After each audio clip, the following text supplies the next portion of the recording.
Hi, I'm Scott. Welcome to Goldwing Docs. Today I want to talk to you about the end of something that I've done for a long time. Coming up.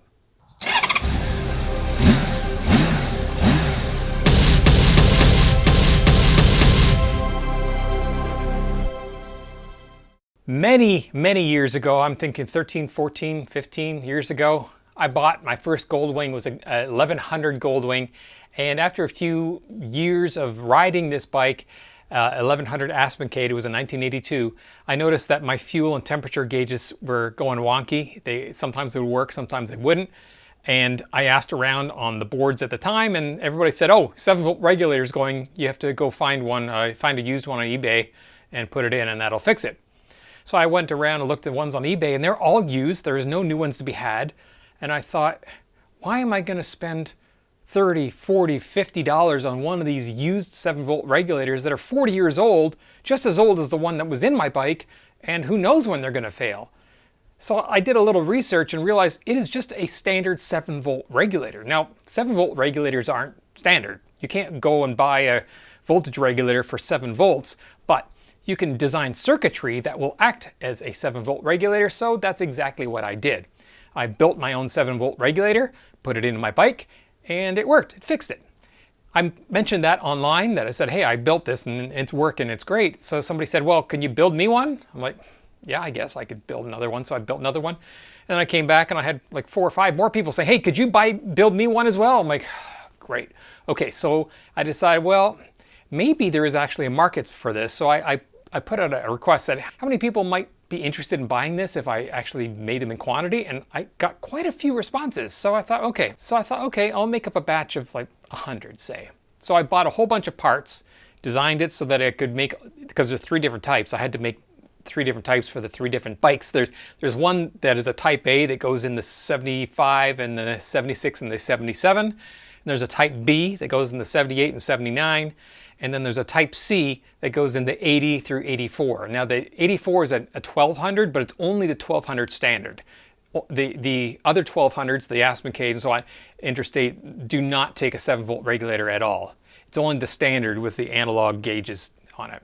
In any case, so I had to build all these different regulators, and I had to write up instructions and print them out, and I thought, well, you know, I'll make 100 and that'll help out the community and so on. Well, that first 100 regulators sold out in a week. I'm like, oh, there's a need here to be filled. So I bought parts to build another 200 or 300, and I started building and building and building. And now here we are 12, 13 years later, and I have built literally thousands of these things. And this is one of them right here. This is a Type C. And yes, I've built thousands of these regulators, and I've shipped them all over the world. They are running in bikes everywhere. And it's actually kind of really cool to think that my regulator, this little regulator here, is actually inside so many thousands of Goldwings all over the world. That's really kind of cool, actually. Fast forward a few years and the demand is definitely tapering off. Whereas I used to sell, I don't know, 10, 15, 20 a week, I might sell 1 or 2 a week. And so as the demand was dwindling down, and it is a lot of work to actually build these things. And yes, I build by hand. I solder together and build and test every single one of these by hand. So all of these thousands of regulators out there are hand built by me. And I thought it'd be nice not to have to build these things all the time. It takes a lot of time to build them. So I thought, well, I'm almost out of parts. I'll use up the parts I have and just make up a final batch of regulators, and that'll be it. So I did exactly that. I built, I think, about 30, and that was the last of it. And then out of nowhere, all of a sudden, everybody started buying them again. And I thought, oh, come on, this can't be happening. I'd already decided that I was going to quit doing this. And so the end result is I just placed an order for parts to make another 1,000 regulators. So guys, if you have a 4-cylinder Goldwing and it has problems with the fuel temperature gauges, in that they are both always pegged or both always at 0. If one is good and the other one's not, the problem is not your regulator. But if both gauges have failed, more than likely it's a regulator.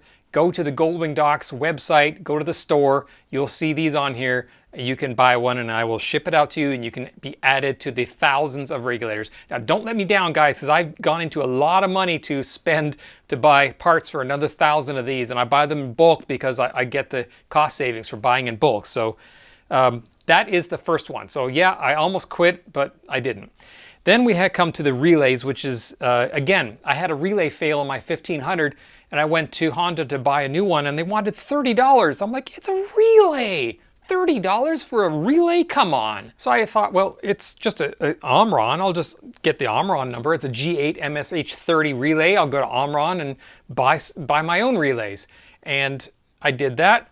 Made the mistake of mentioning online. Somebody said, hey, can you get some for me? And I'm like, fine. So I bought a box of a couple hundred and put it on the website and sold out immediately. I'm like, another thing to sell. Okay, so I started buying more and more of these Omron relays, and then Honda sat up and paid attention, and next time I went to place an order with Omron, they said, oh yeah, we're not selling that relay anymore.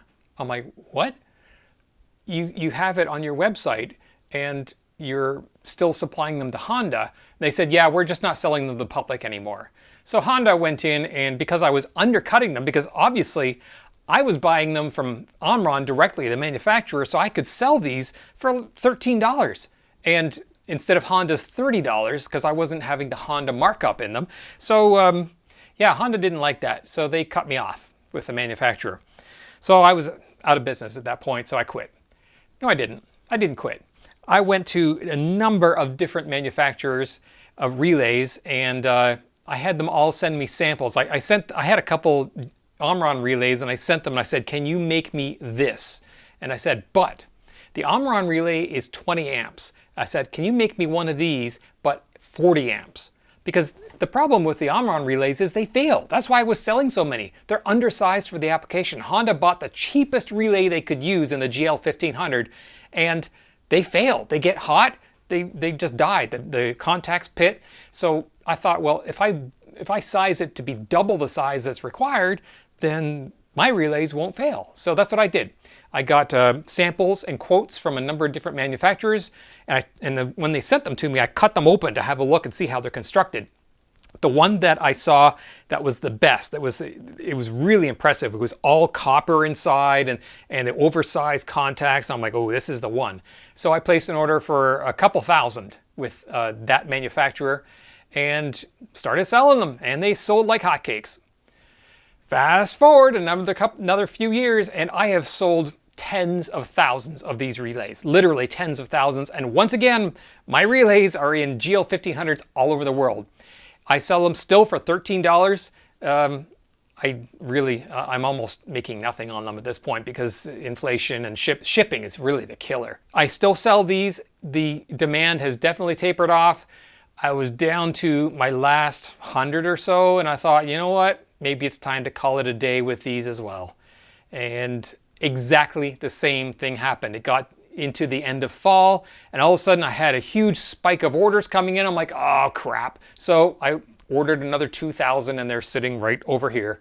So if you need a relay, and I suggest that quite a few people do this, you'll see once in a while people will order one relay, and it always mystifies me. Somebody in Australia will order one relay, and it's $13 for the relay, and it's like $26 in shipping or something. I don't know, that doesn't make sense to me.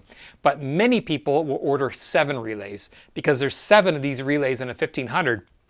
They're all the same age. So if you have one relay that's failing, don't replace just the one relay, because guaranteed the other ones are going to be right behind it. So I would highly suggest that if you have a relay failed, go ahead and order the 7, or if you just want to order 1 or 2 that you can throw in your saddlebag, because that way, if one does fail, you're far from home, you're not stranded because you have spare relays. You can just pop one out, pop the new one in, and you're good to go. Of course, if you're just going to proactively replace all 7, you're probably never going to be stranded because you got these high double capacity 40 amp relays in your bike. So 4-cylinder Goldwings, get your 7-volt regulators. GL 1500, get your relays. I hope this helps somebody. I just want to let you know that I was planning to quit selling these, but you guys keep buying them, so I guess I'll just keep selling them as long as there's demand. If you do have questions or comments, leave them in the comment section below. Thanks for watching.